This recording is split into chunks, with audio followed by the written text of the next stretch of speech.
David Cameron said he was battling for Britain as he arrived in Brussels for a crucial EU summit.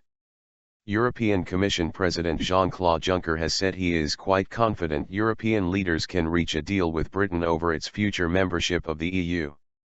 Mr. Cameron aims to return with a reform package he can put to the British people in a referendum in June. But he faces resistance to some of his key demands from other EU leaders. Mr. Cameron said, "We've got some important work to do today and tomorrow, and it's going to be hard. I'll be battling for Britain. If we can get a good deal, I'll take that deal. But I will not take a deal that doesn't meet what we need. I think it's much more important to get this right than to do anything in a rush. But with goodwill, with hard work, we can get a better deal for Britain." The Prime Minister is currently taking part in a working group with other leaders on his reform package. Leaked copies of a final draft of Britain's proposals, seen by The Guardian, suggest Mr. Cameron still has to convince fellow EU leaders to agree to treaty changes to cement his reforms. The documents also suggest France is still resisting attempts to secure protection for the City of London by giving non-Eurozone nations more power to stall financial regulation. Mr. Cameron's plan to cut the amount of child benefit EU migrants can send back to their home countries would apply across the EU according to the leaked drafts, something that would be resisted by Poland, Hungary, the Czech Republic and Slovakia. The key parts of UK deal: allowing Britain to opt out from the EU's founding ambition to forge an ever closer union of the peoples of Europe and greater powers to national parliaments to block EU legislation. Restrictions on other EU nationals getting in-work benefits in the UK for 4 years. Changing child benefit rules so payment reflects cost of living in countries where the child lives. Explicit recognition that the euro is not the only currency of the EU and guarantees to ensure countries outside Eurozone are not disadvantaged or have to join Eurozone bailouts.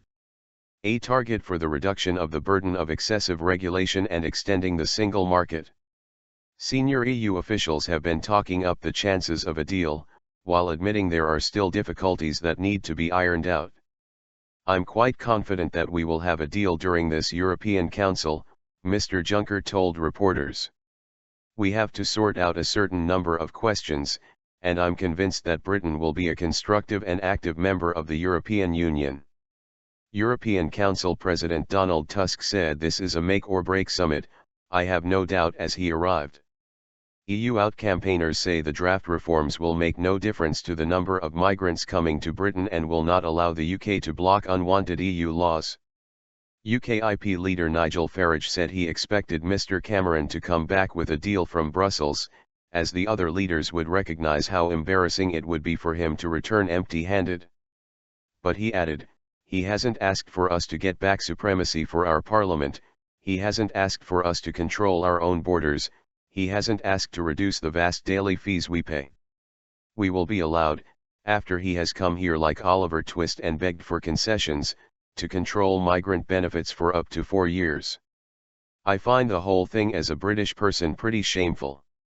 Conservative MEP Daniel Hannan dismissed the proposed deal and warned that any changes could be unpicked by the European Parliament in future. He told BBC Radio 4's Today programme, "I don't know of any MEPs or Eurocrats in private who think that this is a fundamental change. All of the sound and fury, all of the negotiations, have come down to amending one directive, which we could have done at any time without needing any renegotiation." Privately, the Eurocrats were whooping and high-fiving and turning cartwheels because so little has been asked for. Former Labour leader Lord Kinnock, who was a European Commissioner, said Mr. Cameron had probably done as well as could be expected and warned of seismic consequences if the UK left the EU. Labour leader Jeremy Corbyn said his party will be campaigning for Britain to remain in the EU, but he branded David Cameron's renegotiations a theatrical sideshow, designed to appease his opponents within the Conservative Party.